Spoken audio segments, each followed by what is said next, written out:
गर्दछौँ। हाम्रो विद्यालयको 14औं वार्षिक उत्सवको अवसरमा कक्षा 9मा अध्ययनरत विद्यार्थी भाइ बहिनीहरूले तयार पार्नु भएको यस नाटकले वर्तमान परिवेशमा हाम्रो देशका तमाम घर परिवारले भोग्नु परेको समस्याको चित्रण गरेको छ।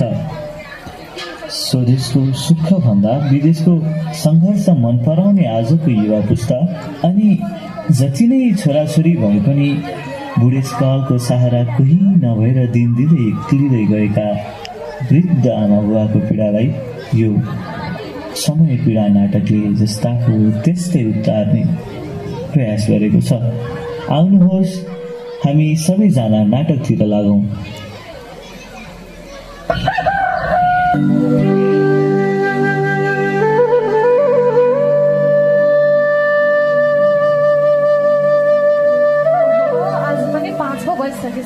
झन् छिट्टै उठेर सबै घरधन्दा सक्छु अनि छोराछोरीलाई स्कुल जान छिट्टै रेडी गरिदिन्छु भन्ठानेको दिनभरिको थकानले गर्दा हो कि बिहान उठ्दा सधैँ ढिला हुन्छ। अब छिटो छिटो सरसफाइ गर्नु पर्यो, त्यसपछि भान्सा तयार गर्न जानु पर्ला। फेरि अहिले कराउने बेला भइसक्यो। आफूलाई बिहान उठेदेखि बेलुका नसुतेसम्म एकछिन फुर्सद छैन। ए आनन्दी, ए हजुर, म मर्निङ गएँ है। ए हस् हस्, मैले तिमीलाई हिजो भनेको छु नि, फेरि आज मेरो अफिसमा एउटा मिटिङ हुन्छ, त्यही भएर छिट्टै खाना तयार पारेर राख ल। ए हस्। ए ल, अहिले फेरि स्कुल जानु ढिला भयो भनेर कराउन थाल्छन्। छिटो छिटो खाना रेडी गरिदिनु पर्यो।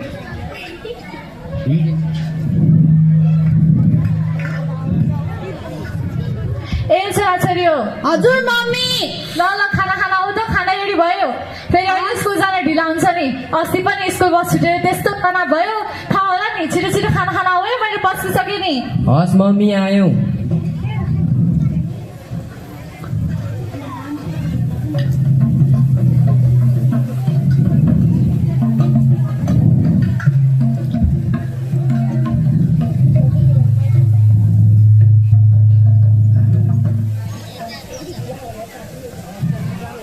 ल्याऊ, अहिले खाना खाने बेला मोबाइल सोबाइल यताउति सबै साइडमा राख है त।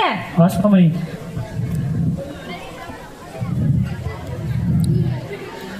अनि साँच्ची मम्मी, आज दिउँसोको खाजामा चाहिँ के हालिदिनु भयो नि? बाबु, मैले दालमा जिम्मु जानेर असाध्यै मिठो दालमा हालिदिएको छु। अनि छोरी, तिमीलाई आलु चिप्स मनपर्छ भनेर आलु चिप्स नै हालिदिएको छु। सबै खाऊ नि त्यहाँ। बेलुका टिफिन चेक गर्दाखेरि एउटा बाँकी रहेछ भने मैले जानेको छु। झन् बिहान बिहान उठेर कस्तो हस्याङ खस्याङ गरेर खाना बनाएको छु, थाहा होला नि। हे मम्मी, जहिले दाल भात आफ्नो साथीहरू भने कहिले मोमो खान्छन्, कहिले चाउमिन खान्छन्, हामीलाई भनेपछि सर। हेर बाबु, घरको खाना भनेको पसलको खानाको तुलनामा निकै पोसिलो हुन्छ क्या। खाना खानु भनेको पेट भर्नु मात्र होइन नि त बाबु, आफ्नो स्वास्थ्यलाई पनि त हेर्नु पर्यो। हो नि मम्मी, यो दाइलाई त कति मिठो खाना दिए पनि मिठै मानेर खाँदैन। मम्मीले त्यति दुःख गरेर पकाउनु भएको छ, मिठो मानेर खानु नि। हो भन मम्मी, यो दाइ त कहिले जस दिनुहुन्न। जति मिठो खाना भयो नि सधैँ किचकिच मात्र गर्नुहुन्छ। बरु यता सुन्नु न मम्मी, हाम्रा साथीहरू घुम्न जाने भनेका छन्, सबैले 1000 रुपियाँ लिएर आउँछन्। मलाई पनि 1000 रुपियाँ रेडी बनाइदिनु न है। के कुरा गरेको छोरी तिमीले यस्तो? कोसँग जाने, कहाँ जाने? त्यही माथि अहिलेको जमानै खराब छ। छोरी मान्छे त्यहाँ चुमुक चुमुक भएर हिँड्ने नै मैले भन्दैछु नि। कक्षाको साथीहरूसँग जाने हो कि मम्मी? प्लिज एक दिन मात्र हो। अहिलेलाई चाहिँ स्कुल जाऊ, ढिला हुन्छ। अहिले बेलुका बाबा आउनुहुन्छ, अनि बाबा आएपछि सल्लाह गरौँला। अरू त म केही भन्दिनँ। आयो मम्मी, जहिले यस्तै गर्नुहुन्छ। दाइले भनेको चाहिँ सबै पुरा गरिदिनुहुन्छ, मैले भनेको चाहिँ कहिले मान्नुहुन्न। मलाई जसरी भयो नि 1000 रुपियाँ रेडी बनाइदिनु। गएँ म स्कुल। ल मम्मी, हामी पनि गयौँ। By by mummy. By by.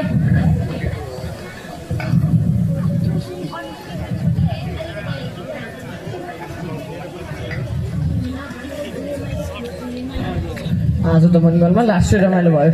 साथीहरूसँग गफ गरेर त 1 घन्टा बितेको त पत्तै पाइन। पसिना त खलखलै बग्यो नि। दिनमा यति एक्सर्साइज गर्ने हो नि त, हस्पिटल धाउनै पर्दैन। अनि आन्टी कता गइछिन्? ए हजुर, आउनुभयो? आयो। मेरो अफिस ब्यागको चस्मा तयार पारिदियो, अनि छिटो खाना ल्याइदेऊ त। ए हस्।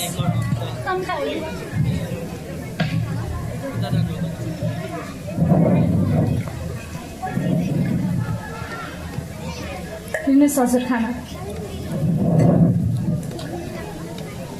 आनन्दी, ए आनन्दी, भने के हो यो? कहिले मेरो नुन छैन, अचार पनि त्यस्तै बेसादिलो। के कुरा गर्नुभएको हजुरले यस्तो? झन् बिहान बिहान उठेर त्यस्तो दुःख गरेर हस्याङ फस्याङ गरेर खाना बनाए। छोराछोरी एक शब्द नबोलिकन चुप्पो लागेर खाएर गए। तपाईँलाई चाहिँ सधैँ झगडा गर्नु नि चाहिने। होइन म यस्तो खाएर दिनभरि चाहिँ के अरे टिप्नु सधैँ अफिसको कामको चिन्ता हुन्छ अनि घरमा एउटा मिठो खाना पनि खानु पाउँछ छैन ल त्यो चाहिँ खा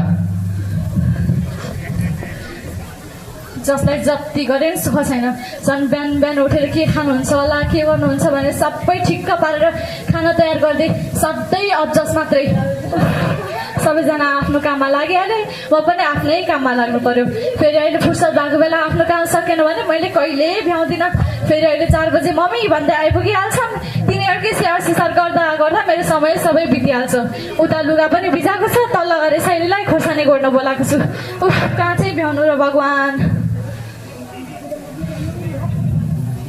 छिटो छिटो बगैँचातिर गइहाल्नु पर्यो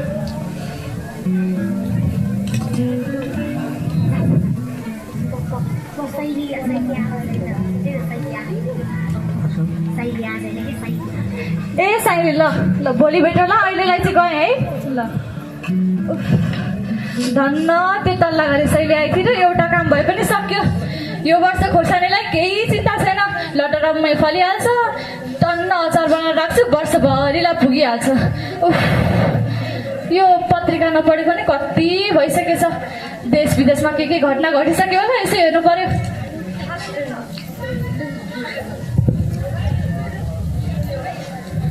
ए हजुर आउनुभयो ल यो ब्याग राख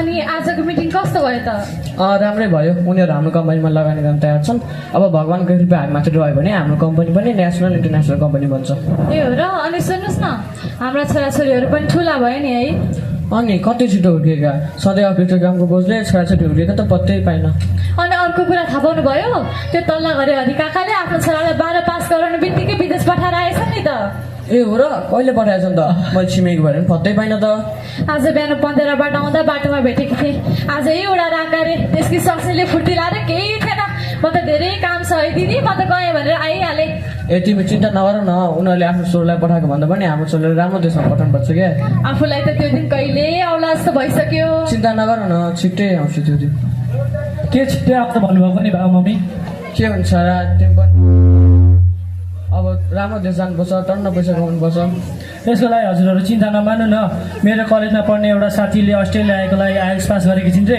मलाई पनि डिपेन्डेन्टमा लान्छु भनेकी छिन् अब हामी पनि छिट्टै जान्छौँ कोर्ट म्यारिज गरेर ए हो र बाबु साह्रै खुसीको कुरा पो सुनायो त अब त हाम्रा पनि दुःखका दिन जालान् जस्तो छ अनि त्यो कोर्ट म्यारिज भने चाहिँ के हो नि बाबु खासै ठुलो कुरो होइन आमा त्यही अदालतीय बिहे रे ए हाम्रो छोरा पनि कति ठुलो भइसकेछ भित्र भित्र सबै कुराको तालमेल मिलाउन जान्ने भइसकेछ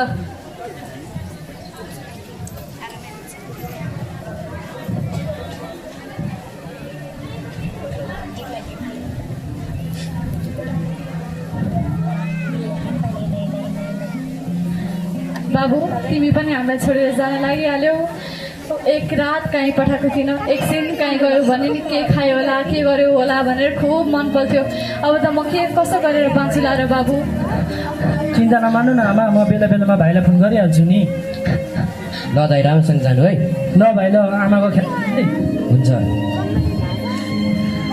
राम्रोसँग जानु हामीलाई कहिले नबिर्सनु है बाबु ल आमा धेरै बिर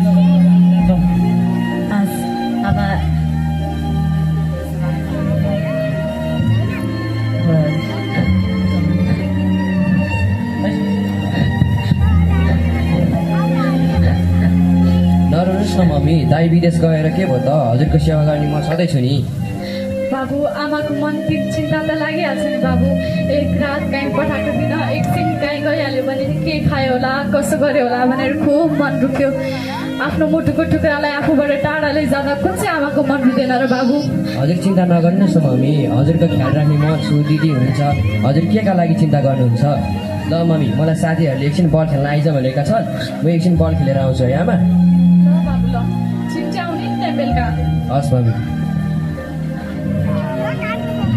साथमा भएको छोरीलाई पनि विदेश पठाइहाल्यो अब कान्छो छोरीलाई चाहिँ नेपालै बसेर के गर भन्नु पर्ला हाम्रो यत्रो ठुलो व्यवसाय छ नत्र हाम्रो व्यवसाय डुबिहाल्छ नि भइहाल्छ नि हजुर। छोरीले पनि पत्रकारिता सम्हालेकी छे, त्यही माथि बिहे गरेर पठाएको छोरी, उसको पनि आफ्नै बाध्यता छ। छोराछोरी हेरोस् कि घरधन्दा गरोस् कि जागिर नै भ्याओस्। भ्याइ नभ्याइ चाहिँ बिचारीलाई जे जस्तो भयो नि महिनामा एकचोटि चाहिँ मुख देखाउन आए हुन्थ्यो भने त्यो पनि मुस्किल छ।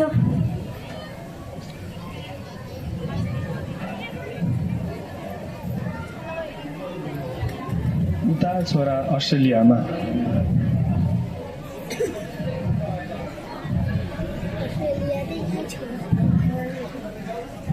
जति रमाइलो सोचेर आएको थिएँ त्यति सजिलो त कहाँ हुँदो रहेछ र विदेशमा।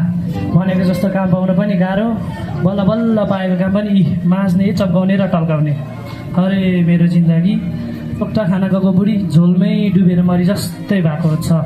नेपालमा हुँदा ढलेको लोटा नउठाउने मलाई यहाँ भने काममा जाऊ, आफै पढ्न जाऊ, रुममा आऊ, खाना पकाऊ, खाऊ, सबै गर्नु परेको छ। बल्ल काम सक्यो। उठ, तिम्रो काममा जाने बेला भयो।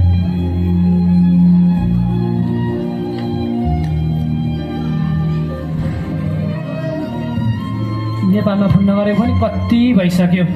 त्यही माथि यहाँ छोरी बिरामी छिन्। नेपालमा भए भए बाले उहिले धुपधुवार गरेर विषय पारिसक्नुहुन्थ्यो। एकचोटि नेपालमा फोन गर्नु पर्यो।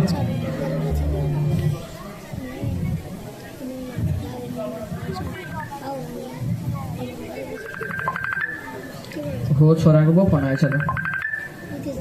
बाबा दर्शन। बाबु दर्शन। यहाँ तपाईँहरू सन्चै हुनुहुन्छ नि? हामी यहाँ सन्चै छौँ। अनि तिमीले त्यहाँ कस्तो छ नि? हामी पनि यता सन्चै छौँ। एकचोटि आमालाई फोन दिनु न। ए हुन्छ नि। दर्शन आमा, भाग्यमानी भएस् बाबु। त्यहाँ तपाईँहरू सन्चै हुनुहुन्छ नि? सन्चै छ बाबु। त्यता के छ? हामीलाई पनि सन्चै छ आमा। अनि बाबु तिमी अस्ट्रेलिया गएको पनि 5 वर्ष भइसक्यो। तिम्रो सम्झनाले निकै सताएको छ। बरु मिल्छ भने एकचोटि नेपाल फर्किन्छौ कि भन्ठानेको। मलाई पनि नेपालमा आउन मन त कहाँ नभयो र आमा। अब यतापट्टि कामको लाउने कति गाह्रो छ। त्यही माथि कति हिँड्नु भनेर कार किनेको छु। त्यही माथि यता नातिनी बिरामी छिन्। बरु बालाई भनेर एकचोटि कुलदेवतालाई धुधुवार हालिदिनु न आमा। आम्मै के भयो नातिनीलाई? तिमीहरू दुवैजना काममा जान थालेका छौ के अरे? यता नेपालमा भएको भए हामी बुढाबुढी मिलेर त्यसको राम्रोसँग स्याहार सुसार गर्थ्यौँ। राम्रोसँग ख्याल गर है त्यसको। ल आमा, ल अहिलेलाई राख्दै ल आमा। ल बा ल म ल आमा, ल। हस्, राम्रोसँग बसोस्। हस् आमा। बाबु